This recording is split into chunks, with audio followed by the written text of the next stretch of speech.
Hi friends, ఈరోజు మన వీడియోలో వంకాయ గ్రేవీ మసాలా ఎలా చేయాలో చూద్దామండి. రెండు వీడియోలోకి వెళ్దాం.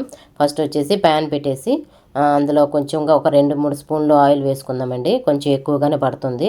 వంకాయలు వచ్చేసి ఒక 4 పీసులుగా కోసేసి నూనెలో వేయించి పెట్టుకుందామండి. ఒక 50% వేగితే చాలండి, తీసి పక్కన పెట్టుకుందామండి. తర్వాత వచ్చేసి ఇందులో వచ్చేసి మళ్ళీ తర్వాత ఆయిల్ పెట్టుకునేసి కొంచెంగా ఆయిల్ వేసుకుందామండి. ఒక 3-4 స్పూన్లు వేసుకుంటే చాలండి. ఇందులో వచ్చేసి స్పైసెస్ అండి, నేను పట్టా లవంగా యాలక్కాయి అలాంటి స్పైసెస్ ఫుల్గా వేసుకుంటున్నాను. తర్వాత వచ్చేసి సోంపు కొంచెము, జీలకర్ర కొంచెము, అలాగే వచ్చేసి ఒక 3 ఉల్లిపాయలు కట్ చేసి పెట్టుకున్నానండి, అవి కూడా వేసుకుందాము. ఈ మసాలా వచ్చేసి కొంచెము ఇవన్నీ వేయించి పెట్టుకునేసి మసాలా మిక్సీకి చేసుకుందామండి. ఇందులో వచ్చేసి ఒక 100 గ్రాము, ఒక 50 గ్రాము అన్ని జీడిపప్పులు వేసుకుంటే బాగుంటుందండి. ఈ గ్రేవీకి టేస్ట్ ఇచ్చేదే వంకాయ జీడిపప్పులేనండి. అలాగే వచ్చేసి 2 పచ్చిమిరపకాయలు, అలాగే 3 టమాటాలు వేసుకుని కట్ చేసి పెట్టుకునేసి ఇవన్నీ 50% వేయించుకునేసి తర్వాత వచ్చేసి మిక్సీ చేసి పెట్టుకుందామండి మెత్తగా. చూడండి, ఇలా బాగా పేస్ట్ చేసి పెట్టుకుంటే ఈ గ్రేవీకి మసాలా టేస్ట్ని ఇస్తుందండి. అలాగే వచ్చేసి నెక్స్ట్ మళ్ళీ ప్యాన్ పెట్టుకునేసి ఆయిల్ వేసుకుందామండి. ఈ ఆయిల్ వేసుకున్న తర్వాత కొంచెంగా జీలకర్ర, అలాగే సోంపు కొంచెము, ఆవాలు, జీలకర్ర ఇవన్నీ వేసుకుందామండి. కూర వచ్చేసి చాలా టేస్ట్గా ఉంటుందండి, బాగా రిచెస్ట్ గ్రేవీ లాగా ఉంటుందండి.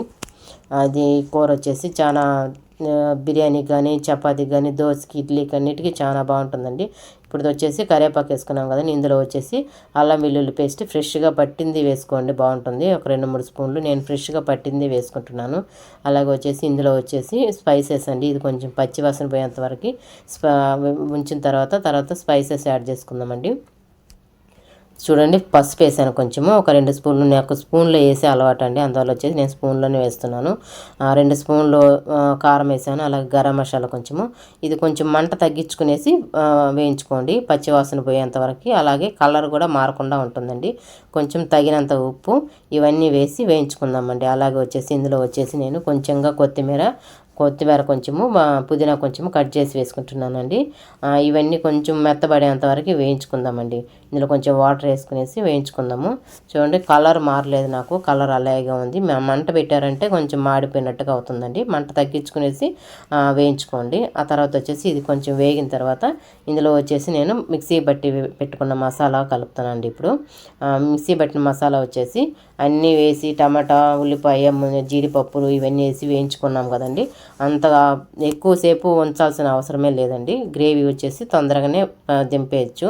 చూడండి, కలర్ చూడండి, రెడ్ కలర్గా ఉంది, ఎల్లోయిష్గా ఉంది. చూడండి, నాకు మంట తగ్గించుకున్నా కాబట్టి ఈ మసాలా వచ్చేసి నాకు కలర్ మారకుండా వస్తుందండి. ఇప్పుడు ఇది వచ్చేసి చిటుకులు పడుతుంది కాబట్టి మూత పెట్టి ఉడికించుకుందామండి. చూడండి, గ్రేవీ వచ్చేసి ఇప్పుడు మసాలా కొంచెం పచ్చివాసన పోయిందండి. ఇప్పుడు వచ్చేసి ఇందులో మనము వంకాయలు కలుపుకుందామండి, వేయించి పెట్టుకున్న వంకాయలు. చూడండి, కలర్ చాలా సూపర్గా వచ్చిందండి. ఈ మసాలా వచ్చేసి, ఈ గ్రేవీ వచ్చేసి చపాతీకి, బిర్యానీకి కానీ, పలావ్ కానీ, దోశకి, ఇడ్లీకి కానీ అన్ని రెసిపీలు, అన్ని వంటలకి తినచ్చండి, చాలా బాగుంటుంది. చూడండి, ఆయిల్ వచ్చేసి పైన తేలుతుంది. చూడండి, ఆయిల్ పైన తేలుతుందంటే గ్రేవీ అయిపోయినట్టుగానే లెక్కండి. చూడండి, చాలా బాగుందండి. మీరు ఇంట్లో ఇలా ట్రై చేసి చూడండి.